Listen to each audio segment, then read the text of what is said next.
ঝলকে ঝলকে উঠে পানি রে ও মুর্শিদ একে আমার ভাগানাও তার উপরে তুফান বাও ঝলকে ঝলকে উঠে পানি রে আগের নাওয়ারি রে কাঞ্জাবাসের বেড়া রে বাজার লোটায়া নিল চোরে রে আমার মন মজাইয়া রে দিল মজাইয়া রে মুর্শিদ নিজে এর দেশে যায় ও মুর্শিদ সবার আছে জায়গা জমি ধন দৌলত নাহি তুমি আমার মনে আছো শুধু তুমি রে জোরে বলেন সুবহানাল্লাহ ও মুর্শিদ সবার আছে জায়গা জমি ধন দৌলত নাহি তুমি আমার মনে আছো শুধু তুমি রে জীবনে মরণে ঠাই দিও মুর্শিদ চরণে জীবনে মরণে ঠাই দিও মুর্শিদ চরণে তুমি বিনে যেন মরি রে আমার মন মজাইয়া রে দিল মজাইয়া রে মুর্শিদ নিজে এর দেশে যায় আমার মন মজাইয়া রে দিল মজাইয়া রে মুর্শিদ নিজে এর দেশে যায় আমার আল্লাহ পাক রব্বুল আলামিন বললেন আল্লাহু ওয়ালিউল্লাযিনা আমানু ইন কুনতুম মুমিনিন আল্লাহ বলে বান্দারে যারা আল্লাহর মুমিনতা অর্জন করে যারা আল্লাহর মুমিন হয়ে যায় মুত্তাকিন হয়ে যায় সালেহিন হয়ে যায় পরেজগার হয়ে যায় সালিহা হয়ে যায় যারা আল্লাহর ওলি হয়ে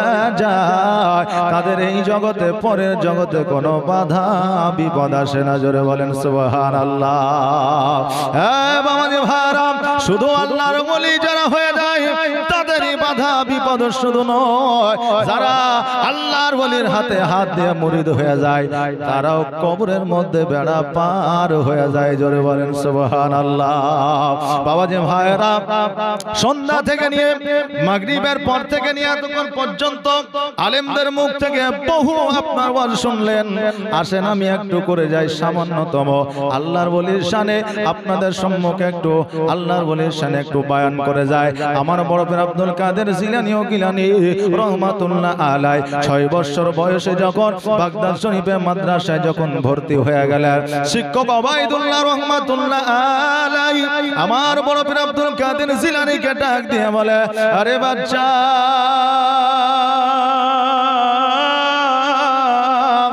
তুমি কি মাদ্রাসায় অ্যাডমিশন নিতে চাও তুমি কি মাদ্রাসায় ভর্তি হতে চাও তুমি কি এই মাদ্রাসায় পড়াশোনা করতে চাও আমার বড় পীর আব্দুল কাদের জিলানী ও গিলানী রহমাতুল্লাহ আলাইহি বলে হুজুর আমি জিলানী শহর থেকে আমি বাগদাদ শরীফে এসেছি মাদ্রাসায় পড়াশোনা করার জন্য আমি জানি যারা রাসূলের মাদ্রাসায় পড়ে তাদের জীবনটা ধন্য হয়ে যায় জোরে বলেন সুবহানাল্লাহ আমারও পীর মুর্শিদ আজকে থেকে নয় বহুত দিন আগে থেকে বাউসী মাদ্রাসায় লেখাপড়া করাই আমরা হুজুরের ছাত্র আজকে হুজুরের ছাত্র হইয়া আজকে আমরা ইসলামের প্রচারের কাজে আমরা নিযুক্ত হয়ে আছি আজকে এই জায়গায় দেখছেন মোবাইলের মধ্যে ইউটিউব খুললে বহু ওয়াজ আমার দেখতে পাইবেন জি বহু ওয়াজ পাবেন আরে বাবাজি ভাইরা আমার বড় পীর আব্দুল কাদের জিলানী বললেন পড়ার জন্য এসেছি রাসূলের মাদ্রাসায় যারা পড়ে তাদের জীবন ধন্য হয়ে যায় আমিও মাদ্রাসায় পড়বো শিক্ষক ওবায়দুল্লাহ রহমাতুল্লাহ আলাইহি বললেন,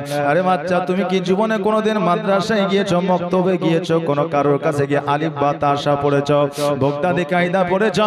আমার বড় পীর আব্দুল কাদের জিলানী বলেন, না না, মাদ্রাসাও যাইনি, মক্তবেও যাইনি, কোন কারোর কাছে আমি লেখাপড়া করিনি। বলল তবে একটা বগদাদি কায়দা নিয়ে আসো। আমার বড় পীর আব্দুল কাদের জিলানী একটা বগদাদি কায়দা নিয়ে আসলে, এখন আমরা এই জায়গায় অনেক মানুষ আছি, বগদাদি কায়দা মানে অনেকে মনে করি বুখারীর চাইতেও বড়, নাকি বলে? বগদাদি কায়দা অনেকে বোঝে না। এখনো বহু প্রকারের কায়দা উঠেছে, ইয়াসান্নার কোরআন, নুরানি কায়দা, বগদাদি কায়দা। কিন্তু আজকে থেকে 20 বছর আগে আহলে সুন্নাত ওয়াল জামাতের লেখা একটাই কিতাব ছিল, যেটা ছিল বগদাদি কায়দা। জোরে বলেন সুবহানাল্লাহ। ওই বগদাদি কায়দা আমার বড় পীর আব্দুল কাদের জিলানী ও গিলানী রহমাতুল্লাহ আলাইহি নিয়ে এসে যখন শিক্ষকের সম্মুখে বসলেন, বসার পরে প্রথম পেজটা খোলার পরে আমার বড় পীর আব্দুল কাদের জিলানীর শিক্ষক ওবায়দুল্লাহ রহমাতুল্লাহ আলাইহি আমার বড় পীর আব্দুল কাদের জিলানীকে বলো আলিফ, আমার বড় পীর আব্দুল কাদের জিলানী বলে বা। জোরে বলেন সুবহানাল্লাহ।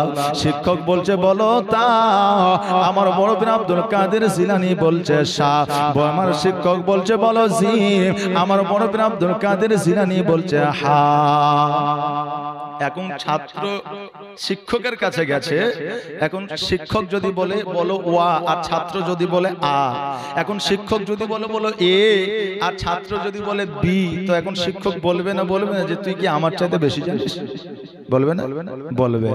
শিক্ষক ওবায়দুল্লাহ রহমাতুল্লাহ আলাইহি বলে, এ বাচ্চা শোনো, আমি আলিফ বললে তুমি বা বলো, আমি তা বললে তুমি সা বলো, আমি জিম বললে তুমি হা বলো। আমার চাইতে আগিয়ে গিয়ে বলো। কেন বলো? কারণটা কি তুমি আমাকে বলো।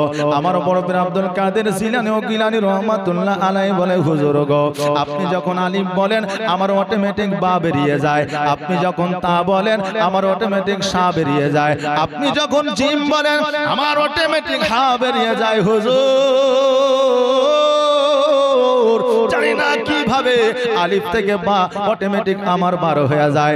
শিক্ষক ওবায়দুল্লাহ রহমাতুল্লাহ আলাইহি বলে, তুমি তাহলে তুমি কি কোরআনুল মাজিদ পড়তে পারবে? আমার বড় পীর আব্দুল কাদের জিলানী বলেন, অবশ্যই মনে হচ্ছে আমি পড়তে পারবো, তবে তুমি পড়ে শোনাও, আমি তোমার কোরআন তেলাওয়াত শুনতে চাই। জোরে বলেন সুবহানাল্লাহ।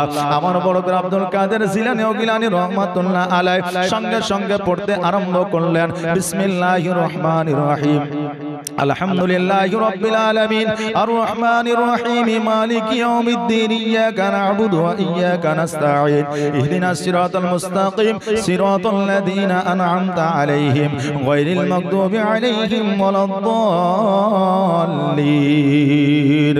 বিসমিল্লাহির রহমানির রহিম, আলিফ লাম মিম, যালিকাল কিতাবু লা রাইবা ফি। এইভাবে আপনারা পড়তে আরম্ভ করলেন।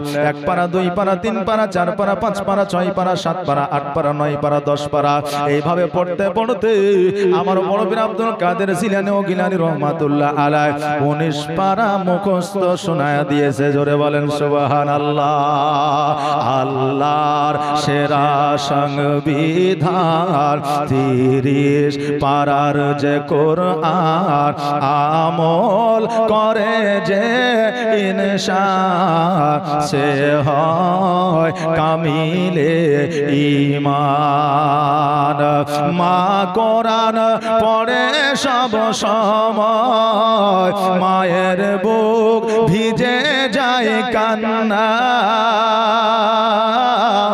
মা কোরআন পড়ে সব সময়, মায়ের বুক ভিজে যায় কান্নায়। গর্ভেতে 10 মাসেতে চুপি চুপি কোরআন শুনে যায়।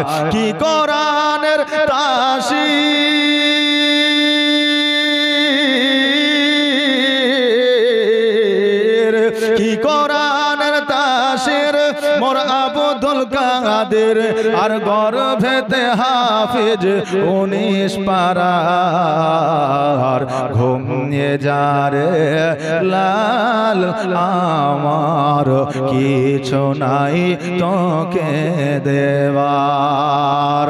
শিক্ষক ওবায়দুল্লাহ রহমাতুল্লাহ আলাইহি বলে, আরে বাবা তুমি বলছো মক্তবে যাও নাই, মাদ্রাসায় যাও নাই, কোন মুরব্বির কাছে যাও নাই, কোন মুসল্লির কাছে যাও নাই, তবু এক পারা থেকে 19 পারা মুখস্থ তুমি কেমন করে শোনায়া দিলে?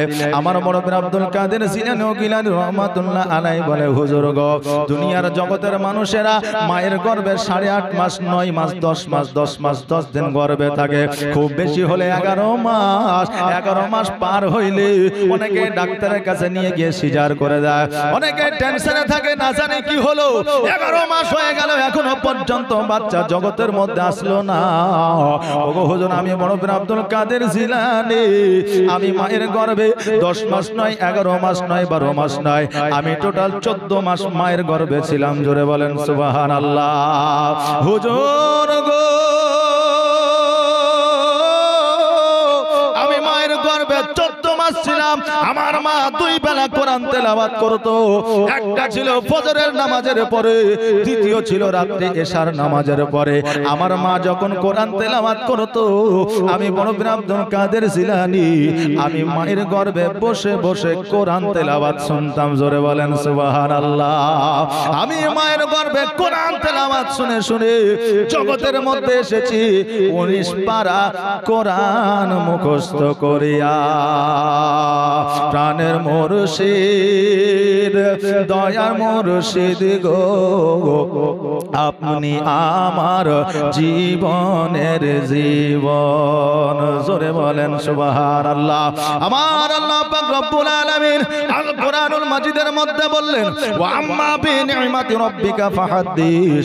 বান্দারে জগতের মধ্যে আমার নিয়ামতের যারা প্রশংসা করে আমি আল্লাহ আমার প্রশংসা করা হয়। জোরে বলেন সুবহানাল্লাহ। বাবাজি ভাইরা আমাদের জগতের মধ্যে আমার আল্লাহ অনেক নিয়ামত বান্দাদের দিয়েছে। নিজের স্ত্রী আল্লাহর তরফ থেকে একজন বান্দার জন্য নিয়ামত। আমার দয়ার নবী মায়ের নবী সবচাইতে জগতের মানুষের জীবজন্তু সকলের জন্য নিয়ামত। আল্লাহর ওলিরা জগতের মানুষের জন্য নিয়ামত। জোরে বলেন সুবহানাল্লাহ।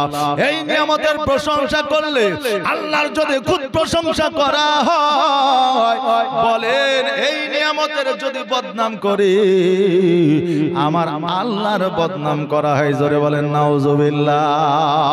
আমার আল্লাহ বললেন, ওয়া আম্মা বিনিমাতি রাব্বিকা ফাহাদ্দিস। বান্দারে জগতের মধ্যে আমার নিয়ামতের যারা প্রশংসা করে আমি আল্লাহ আমার প্রশংসা করা হয়। ও বাবা যে ভাইরা আমার মুরব্বি আব্দুল কাদের জিলানী গিলানী রহমাতুল্লাহ আলাইহি ওই মাদ্রাসায় আপনার পড়াশোনা করার জন্য আপনার তৈরি হয়ে গেলেন, অ্যাডমিশন হয়ে গেলেন। একদিন 2 দিন 4 দিন 5 দিন 7 দিন 8 দিন অতিবাহিত হয়ে যায়।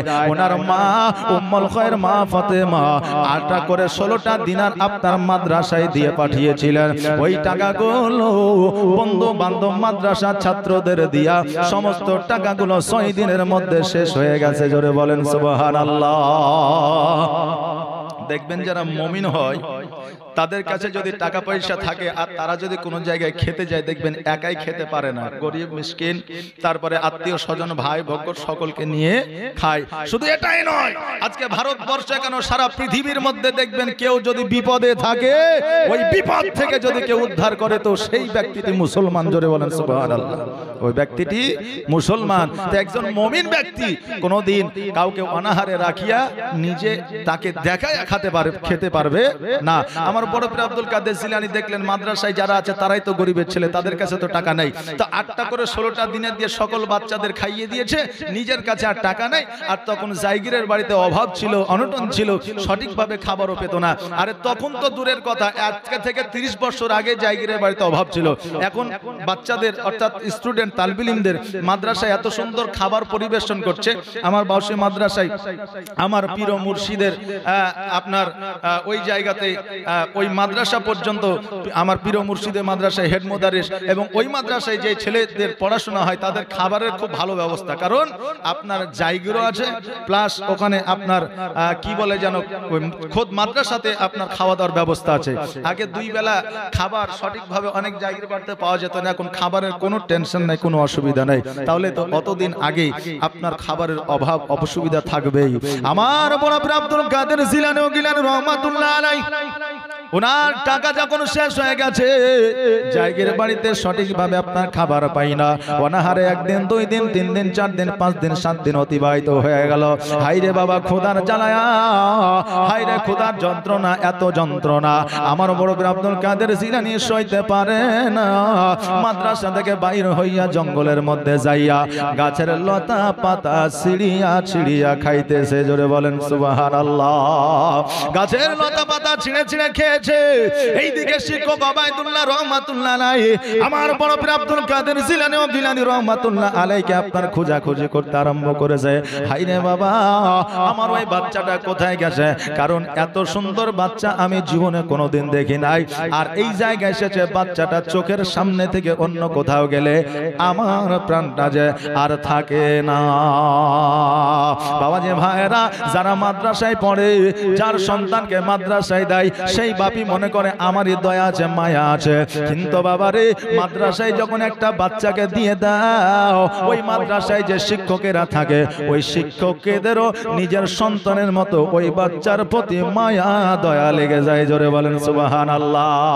এই জন্য যখন বাচ্চারা পাগড়ি পায় তখন তো একটা আনন্দের ব্যাপার, নাকি বলেন? তখন একটা আনন্দের ব্যাপার, শিক্ষকের একটা আনন্দের ব্যাপার। একটা ছেলেকে আমি সুশিক্ষায় শিক্ষিত করে বড় করে আজকে মাথায় সুন্নাত দিয়া তাকে আমি মাদ্রাসা থেকে রেফার করব, বড় কোনো মাদ্রাসায় দিব। বাবুরে ওই শিক্ষকের মনে আনন্দ থাকে ঠিকই, কিন্তু একটা বাচ্চাকে যখন 7 বছর লালন পালন করে বড় করে, ওই শিক্ষকের কলিজাও ছিঁড়ে যায় ঠিকই। জোরে বলেন সুবহানাল্লাহ। বাবা যে ভাইরা আমার বড় পীর আব্দুল কাদের জিলানী ও গিলানী রহমাতুল্লাহ আলাইহি কিছুক্ষণ পরে যখন মাদ্রাসায় প্রবেশ করলেন, শিক্ষক ওবায়দুল্লাহ রহমাতুল্লাহ আলাইহি ডাক দেয়া বলে, ওরে বড় পীর আব্দুল কাদের জিলানী, আজকে তুমি মাদ্রাসা থেকে কোথায় গিয়েছিলা? বাবারে ভাইরা আজকে যারা মুমিন হয়, মুত্তাকিন হয়, সালিহিন হয়, তারা মিথ্যা বলে না, বলবে না কিয়ামত পর্যন্ত। শুধু মুমিন মুত্তাকিন দূরের কথা, মুসলমানরাই জীবনে কোনোদিন মিথ্যা বলে না। এটা আবু বকর সিদ্দিক রাদিয়াল্লাহু তাআলা আনহু বলে দিয়েছেন, মুসলমান যারা হবে তারা জীবনে কোনোদিন মিথ্যা বলবে না।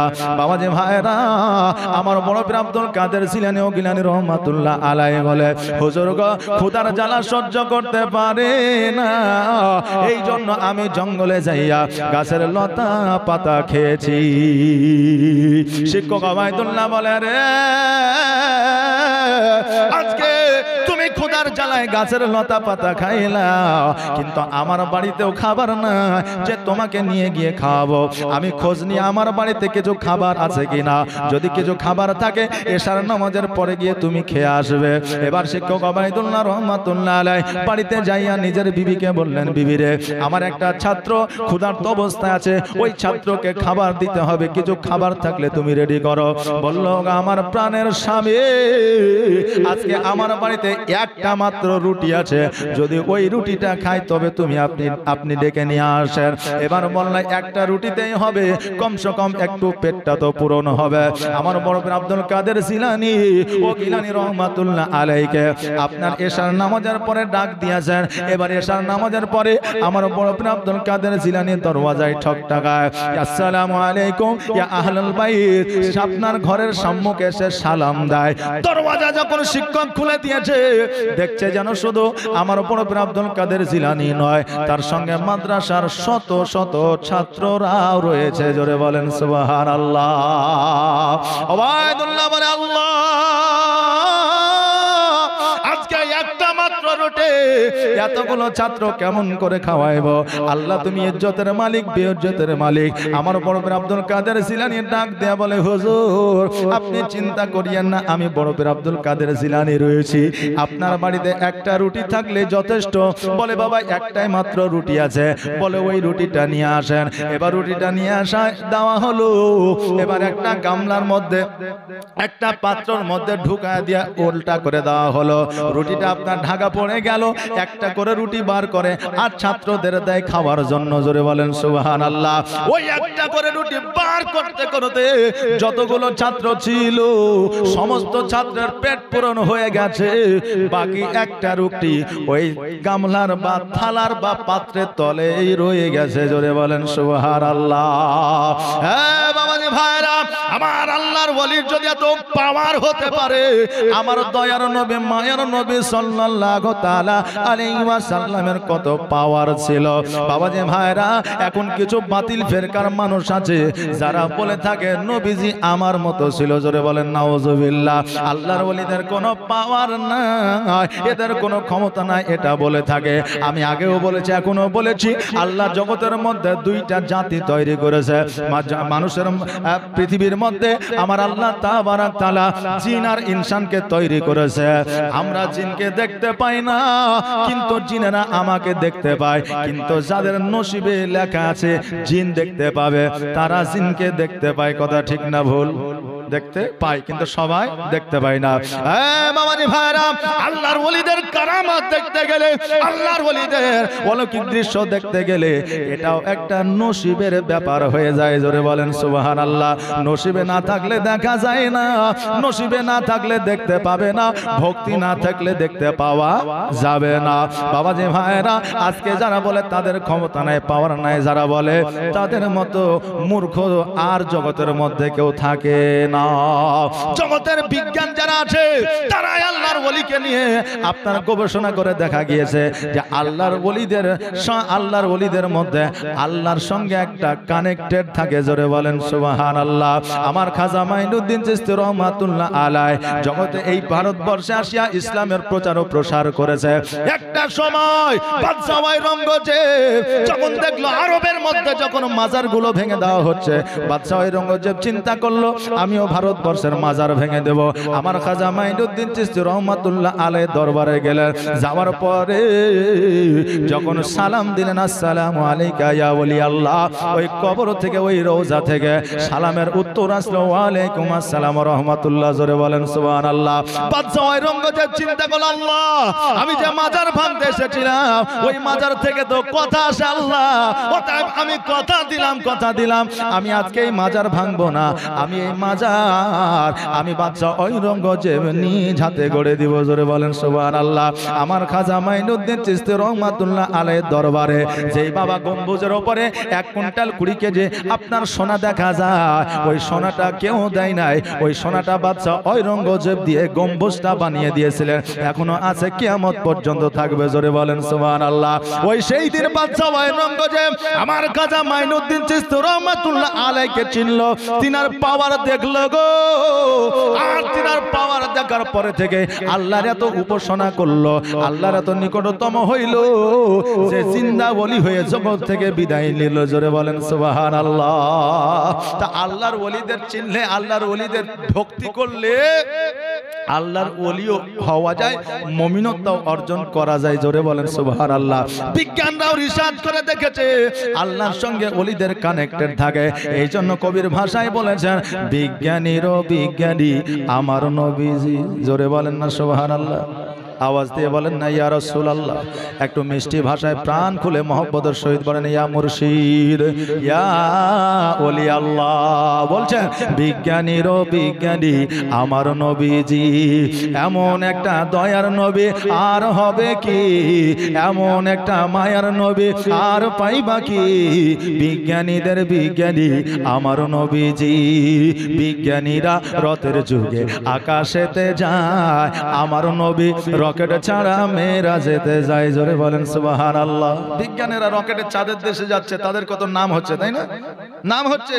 যারা বলেন নবী আমার মতো ছিল, তারাও বলছে যে আমাদের ভারতবর্ষ থেকে একজন চাঁদের দেশে গেছে, কত পপুলারিটি অর্জন করেছে। আরে গাধা, তারা তো রকেটে করে প্লেনে করে চাঁদের দেশে গেল, কিন্তু আমার নবীজি সপ্তম আসমান ভেদ করে খুদ আল্লাহর সঙ্গে দিদার করলো। জোরে বলেন সুবহানাল্লাহ। যেখানে রকেটও নাই, প্লেনও নাই, বিমানও নাই, জাহাজও নাই, যে কিছুই নাই, তবু আল্লাহর সঙ্গে দিদার করলো।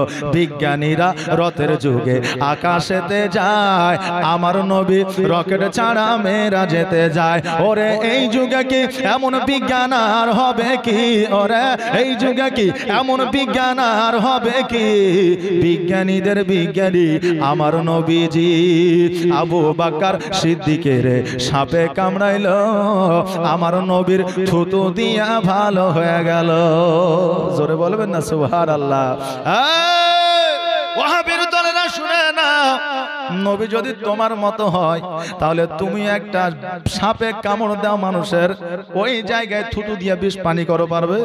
পারবে যে? কিয়ামত পর্যন্ত পারবে না। আরে তুই তো দূরের কথা, হাসপাতালে নিয়ে গেলে আগে 100টা ইনজেকশন দেয়, তারপরে রক্ত পরীক্ষা করে বলতে পারে যে সাপে কাটা রোগীটা মরবে না বাঁচবে না, কি বলেন? যে কিন্তু আমার নবী কেমন বিজ্ঞান ছিলেন দেখেন। আবু বকর সিদ্দিকের সাপে কামড়াইলো, আমার নবীর থুতু দিয়ে ভালো হয়ে গেল। ওরে এই যুগে কি এমন বিজ্ঞান আর হবে কি? ওরে এই যুগে কি এমন ডাক্তার আর পাইবা কি? বিজ্ঞানীদের বিজ্ঞানী আমার নবীজি। আগের যুগের মানুষের অসুখ কম হতো, আর আমার নবীর কাছে আসলেই ভালো হয়ে যেত। জোরে বলবেন না সুবহানাল্লাহ। মানুষের রোগ কম হতো, আর রোগ হলেই নবীর কাছে আসলে ভালো হয়ে যেত। তো নবী কি সেই আমলে প্যারাসিটামল, ক্যালপল, তারপরে ওমেসডি, প্যান্ডি এরকম কোন ওষুধ দিত নাকি? ছিল ওষুধ? নবী কি দিত? কিছু গাছ গাছলা কোরআনের আয়াত।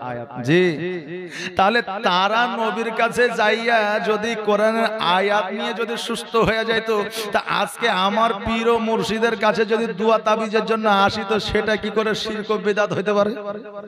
জি, তো সেটা কি করে বিদআত হতে পারে?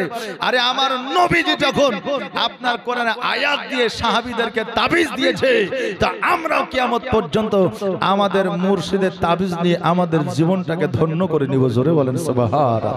কি বলছেন? আগের যুগের মানুষের অসুখ কম হতো, আর আমার নবীর কাছে আসলে ভালো হয়ে যেত। ওরে এই যুগে কি এমন ওঝা আর হবে কি? বিজ্ঞানীদের বিজ্ঞানী আমার নবীজি। এমন একটা দয়ার নবী আর হবে কি? এমন একটা মায়ার নবী আর পাইবা কি? বিজ্ঞানীদের বিজ্ঞানী আমার নবীজি। আমার পরপর আব্দুল কাদের জিলানী ও গিলানী রহমাতুল্লাহ আলাইহি যখন বললে, হুজুর গো আপনি চিন্তা করিয়েন না, একটা রুটিতে সমস্ত সবার হয়ে যাবে। এবার যখন সমস্ত সবাইকে খাইয়ে দিল, আমার শিক্ষক, আমার পরপর আব্দুল কাদের জিলানীর শিক্ষক ওবাইদুল্লাহ বললে, বাচ্চারে আজকে তোমার মধ্যে যে অলৌকিক দৃশ্য, আজকে তোমাকে আর মাদ্রাসায় থাকতে হবে না, না জানি কখন বিপদ হয়ে যেতে পারে। তুমি বাড়ি চলে যাও, যখন তোমার যথেষ্ট বয়স হবে তখন আবার তুমি মাদ্রাসায়তে আসিও। আমার বড় পীর আব্দুল কাদের জিলানী ও গিলানী রহমাতুল্লাহ আলাইহি বাড়িতে গেলে ওনার আব্বা আমেরিকার বুকে জুম্মার নামাজ পড়াইতে, ওনার আব্বার সঙ্গে জুম্মার নামাজ পড়াইতে যাবেন। চিন্তা করেছেন, আব্বা গো আপনি যখন নামাজ পড়াইতে যাইবেন আমিও আপনার সঙ্গে যাব। ছোট ছোট বাচ্চা যাদের আছে দেখবেন, বাপ বেরোলেই তার পেছন ধরে যে আব্বা আমিও যাব, বলে না যে আমিও যাব। বাচ্চাদেরকে নিয়ে কত আদর যত্ন করে বুঝায় সুঝায় তাদেরকে রাখতে হয়, নাকি বলেন? রাখতে হয়। আমার বড় পীর আব্দুল কাদের জিলানী বলে, আব্বা আমিও আপনার সঙ্গে, আমিও আমেরিকার বুকে নামাজ পড়তে যাব।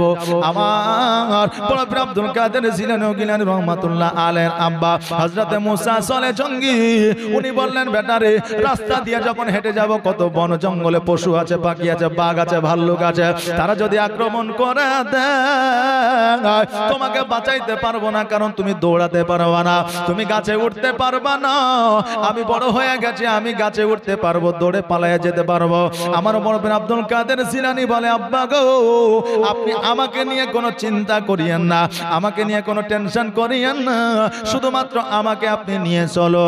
এবার হযরতে উম্মুল খায়র মা ফাতেমা বলে, প্রাণের স্বামী গো, একটা বাচ্চা যখন আপনার সঙ্গে যেতে চাইছে, আপনি নিয়ে যান, কোনো বাধা বিপদ হবে না। বলল, বিবিরে তুমি যখন বলছো তখন বাচ্চাকে বার করে দাও। গোসল বানায় দিলেন, সুরমা লাগায় দিলেন, পাঞ্জাবি পরায় দিলেন, টুপি লাগায় দিলেন।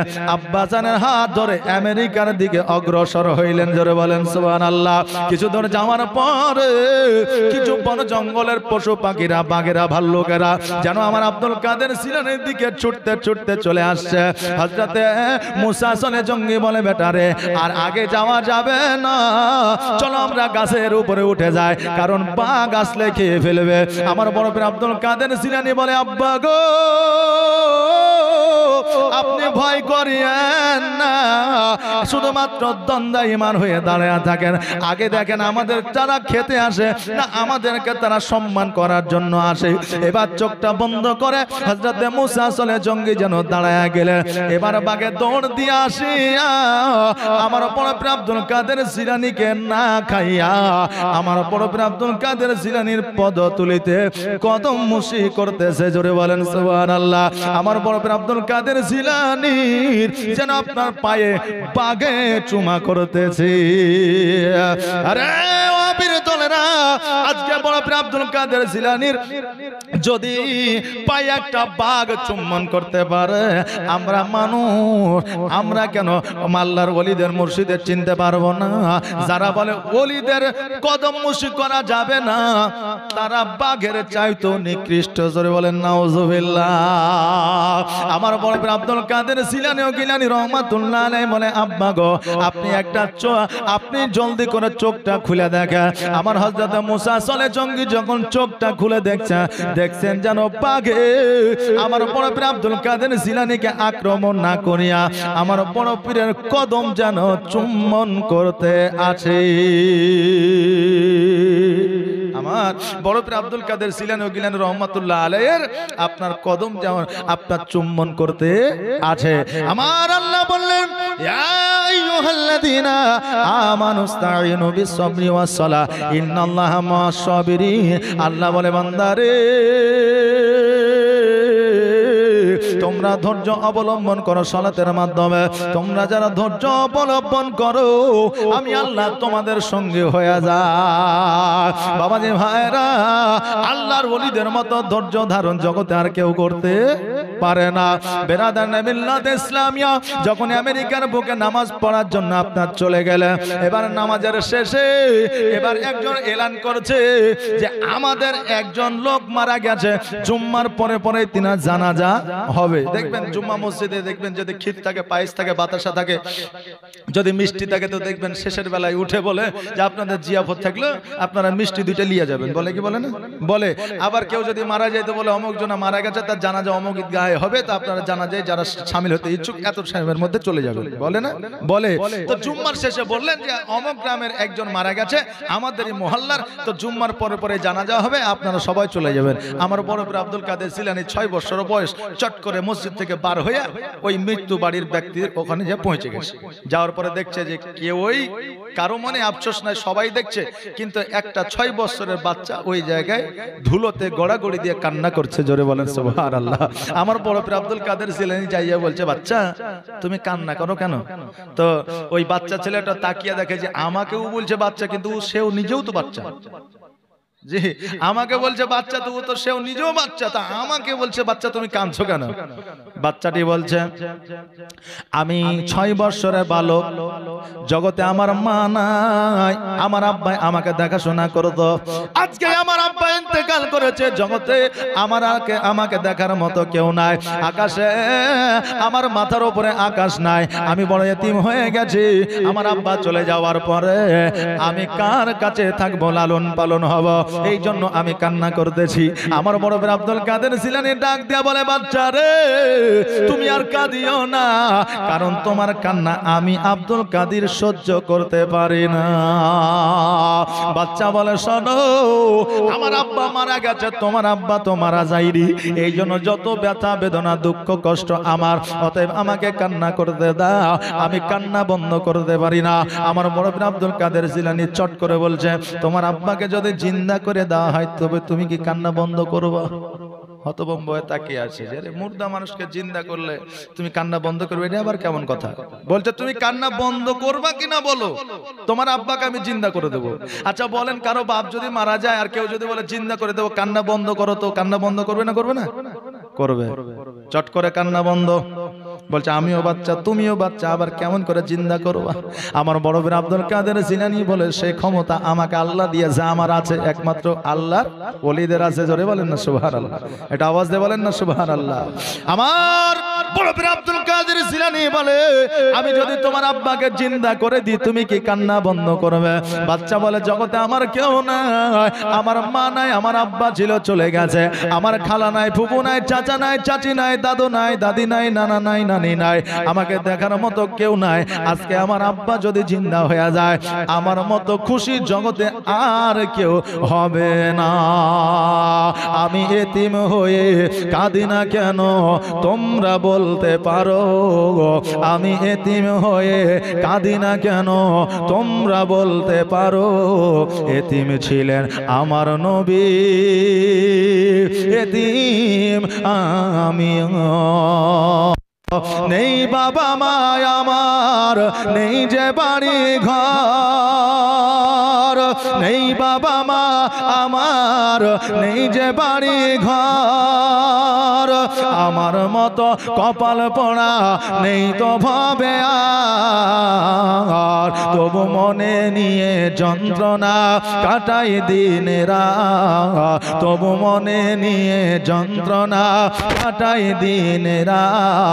এতিম ছিলেন আমার নবী হযরত মুহাম্মদ, এতিম ছিলেন আমার নবী হযরত মুহাম্মদ। আমি এতিম হয়ে কাঁদি না কেন তোমরা বলতে পারো?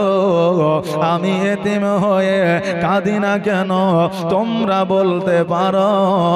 এতিম ছিলেন আমার নবী,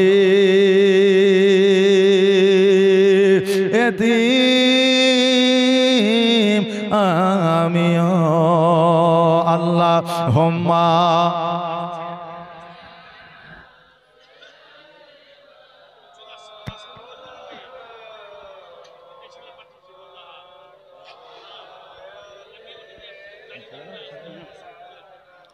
মৌলানা মুহাম্মদ। যাই হোক বাবাজি ভাইরা, এই দেখেন সময় খুব কম, আমি তো কোনো বছর ওয়াজ করি না। যাই হোক এই দেখেন আমার হুজুর আমাকে বললেন যে একটু কিছু বলতে, আমি বললাম। তো আমার মুর্শিদের সামনে আর একটা গজাল বলে আমার এই বক্তব্যের ইতিরেখা টানবো। আল্লাহ যদি হায়াত দারাজ করে বা আল্লাহ যদি আপনাদের সম্মুখে নিয়ে আসে, তো আবার কোনোদিন না কোনোদিন আপনাদের সম্মুখে আসবো। একবার দরুদ পড়ে আমি নাতটা বলে আমি আমার বক্তব্য শেষ করবো। আল্লাহুম্মা